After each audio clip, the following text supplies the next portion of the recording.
Hello fellow songsters and welcome to week 8 of the Ben Aaron Show. This week's song is called Colorado Sings, and it is an instrumental, which means there ain't no words in it. All week I listened to one of the most popular jazz albums of all time, Kind of Blue, by the amazing trumpeter, composer, and bandleader, Miles Davis. This is the first jazz album I ever bought back when I was about 13 years old, suggested by a music teacher who, shockingly, played the trumpet. When I first heard Kind of Blue, I thought it was like a slice of heaven, and I also thought that every note was written down like some classical compositions.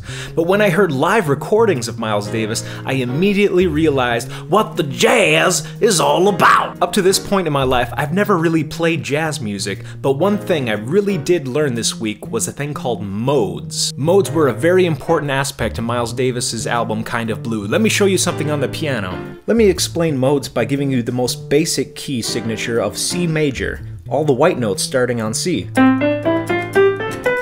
Very basic, we've heard that before, but what if you started on D and ended on D?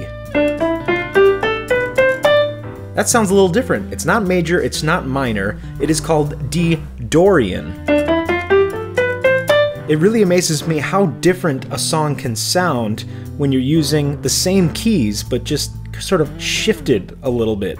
Very interesting to me, and that opened up a lot of doors for me. And the main reason that this sounds so different than the C major scale is that all of the other musicians performing in the group are emphasizing that D note. And they're not starting or ending a phrase using their C. If that makes any sense. If this still isn't making a lot of sense, then I suggest jamming out to one of your favorite jazz songs and, using your ears to figure out what the right notes are and what the wrong notes are. If you're too lazy to try that out, then just forget everything I said, because music is magic. It's sent from above and requires no explanation. There's no reason for education or hard work, you're just born with it. It will either come to you in a dream or you'll sell your soul at the crossroads. Or you can stop eating food for a week and take psychedelic drugs, and a dragon will teach you music in the desert. Come on guys, music is just magic. Since I just learned how to improvise in jazz, I did not deem myself worthy enough to create an original jazz composition, which is why I just did a cover of Miles Davis's first song off of that album, called So What? That video can be found on my cover channel or by clicking this video, or the YouTube cards, or the description box below. Earlier this year I made an instrumental called Colorado Sings, and it's one of my favorite original pieces I've ever written. I've actually been using that piece of music to open up all of my live performances, just to, warm up my fingers. So without any further ado, here's my newly recorded original piece, Colorado Sings, soon to be available on my upcoming album, Clubs. Please, enjoy the following.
Thanks for listening to my song. Colorado Sings and all my songs can be found at benaaronmusic.com. And if you would, please leave a comment down below for me to sing, like these beautiful comments from last week's video. Write a song for Hank Williams, nicely done, sir. Keep up the good work, looking forward to Mr. Miles Davis' great take on Woody Guthrie. My favorite part was all of it, modern lyrics and classic melody equals so cool. Love, do you know about Patreon? Always so clever, the casual style is awesome. Some righteous picking too. Thank you so much for the shout out, Woody would be proud. This was simply amazing. Thanks for the comments and the love, everyone. It's much appreciated. I'd like to dedicate this week's cartoon to an amazing animator, an amazing musician, and a fellow YouTuber named Mika Buzan. He just created his own adult coloring book and has made animations for numerous musical artists, including, but not limited to, the Flaming Lips. That's right, he won a contest and one of his animations became their official music video. Our very own animator Arthur Pence tried to make a frame-by-frame animation in a similar style to Mr. Buzan, but he failed miserably because he's a lazy bum. You'll see what I mean. Here's the cartoon of the week. This is the shortest song that I ever wrote. If you could call one as such. Thanks, Arthur, and thank you for watching. This week I played 4 gigs and made 33 single-dollar bills in my tip jar, which brings me that much closer to owning my own electronic drum set. Thanks again to all the generous people that put a little money in my tip jar. You really do keep me alive and doing what I love to do. Next week I'm going to be rocking out to Led Zeppelin's debut album, but until then, keep on practicing and get out there and play. Oh, yeah. You're creaking the door, you're peeping the door. What are you doing behind that door? Slam that door.